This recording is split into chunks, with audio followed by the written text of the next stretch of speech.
اعوذ باللہ من الشیطان الرجیم بسم اللہ الرحمن الرحیم فاستجاب لهم ربهم انی لا اضیع عمل عامل منکم من ذکر او انثی بعضکم من بعض فالذین ہاجروا واخرجوا من دیارہم وأوذوا فی سبیلی وقاتلوا وقتلوا لأکفرن عنہم سیئاتہم وَلَأُدْخِلَنَّهُمْ جَنَّاتٍ تَجْرِي مِن تَحْتِهَا الْأَنْهَارُ ثَوَابًا مِّنْ عِندِ اللَّهِ وَاللَّهُ عِندَهُ حُسْنُ الثَّوَابِ صدق اللہ العظیم۔ سامعین کرام، یہ آج کی سورہ آل عمران کی 195 نمبر آیت ہے،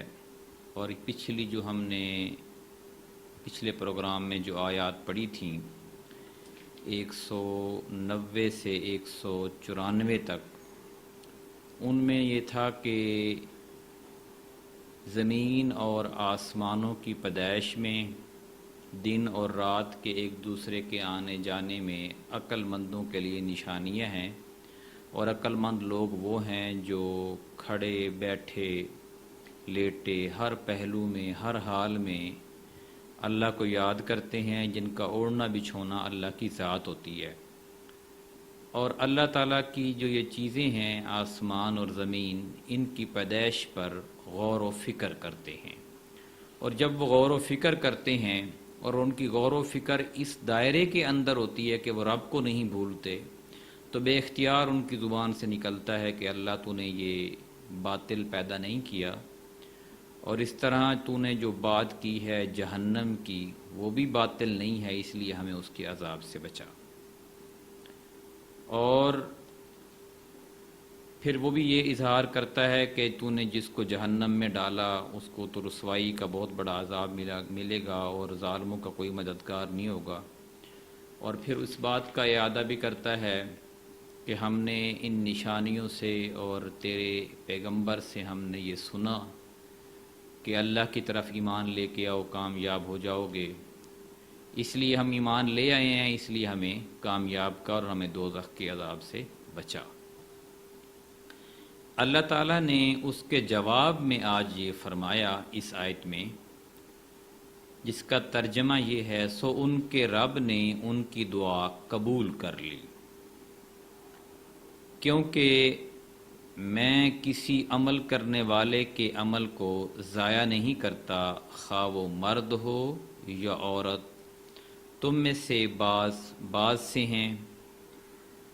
یعنی اللہ تعالیٰ جو بھی اس کے راستے میں کوشش کرتا ہے، جد و جہد کرتا ہے، سوچ و بچار کرتا ہے، اس کے عمل کو اللہ ضائع نہیں کرتا۔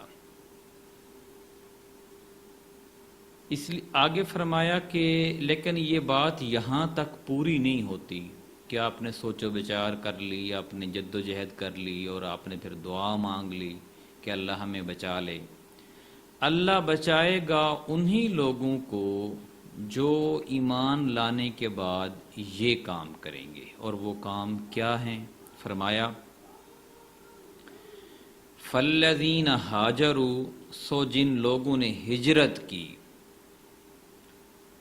وَأُخْرِجُوا، اور انہیں ان کے گھروں سے نکالا گیا، وَأُخْرِجُوا مِن دِيَارِهِمْ، ہجرت کر کے ایک علاقہ چھوڑ کر جس میں انسان چھوٹے سے لے کر بڑے تک پلا بڑا ہو، جس میں اس کا کاروبار وابستہ ہو، لین دین وابستہ ہو، روزی روٹی وابستہ ہو، تعلقات ہوں، رشتے ناتے ہوں، اس جگہ کو چھوڑنا کوئی آسان کام نہیں ہے، اور اس سے بھی بڑی بات اگر اس جگہ سے اس کو زبردستی نکال دیا جائے تو یہ اور مشکل کام ہے۔ تو انہی کا تذکرہ اللہ نے کیا کہ جو ان لوگوں نے ہجرت کی، انہیں ان کے گھروں سے نکالا گیا، وَأُوذُوا فِي سَبِيلِي، اور میری راہ میں انہیں ایذا پہنچائی گئی، تکلیفیں آئیں میرے راستے میں چلتے ہوئے میرے دین کی تکمیل کے لیے، وَقَاتَلُوا، اور انہوں نے لڑائی کی، جنگیں کی، قتل کیے، وَقُتِلُوا، اور قتل کیے گئے، ظاہر ان کے بھی قتل ہوئے، لڑائی میں تو دونوں فریقین کے ہوتے ہیں۔ لَأُكَفِّرَنَّ عَنْهُمْ سَيِّئَاتِهِمْ، میں ضرور ان کی لغزشات کا کفارہ کر دوں گا۔ ایسے لوگوں کی جو چھوٹی موٹی برائیاں ہوں گی میں ان سے دور کر دوں گا۔ وَلَأُدْخِلَنَّهُمْ جَنَّاتٍ تَجْرِي مِن تَحْتِهَا الْأَنْهَارُ، اور انہیں ایسے باغات میں داخل کر کے رہوں گا جن کے نیچے نہریں بہتی ہوں گی۔ ثوابا من عند اللہ، یہ اللہ کی طرف سے بدلہ ہے۔ واللہ عندہ حسن الثواب، اور اللہ کے پاس ہی بہترین ثواب ہے، یعنی بدلہ ہے۔ جو اس کی راہ میں اپنا سب کچھ لٹا دے اللہ تعالیٰ اس کی ناقدری نہیں کرتا، اللہ تعالیٰ احسان فراموش نہیں ہے، وہ سب محسنوں سے زیادہ محسن ہے، وہ سب سے اچھا بدلہ چکاتا ہے۔ لیکن ایک دفعہ اس کی طرف قدم بڑھا کر سب کچھ قربان کر کے دیکھ لیں، پھر ہی اللہ تعالیٰ آپ کی مدد کرتا ہے۔ اللہ تعالیٰ سے دعا ہے کہ ہمیں راہ حق میں استقامت نصیب فرمائے۔ جزاک اللہ۔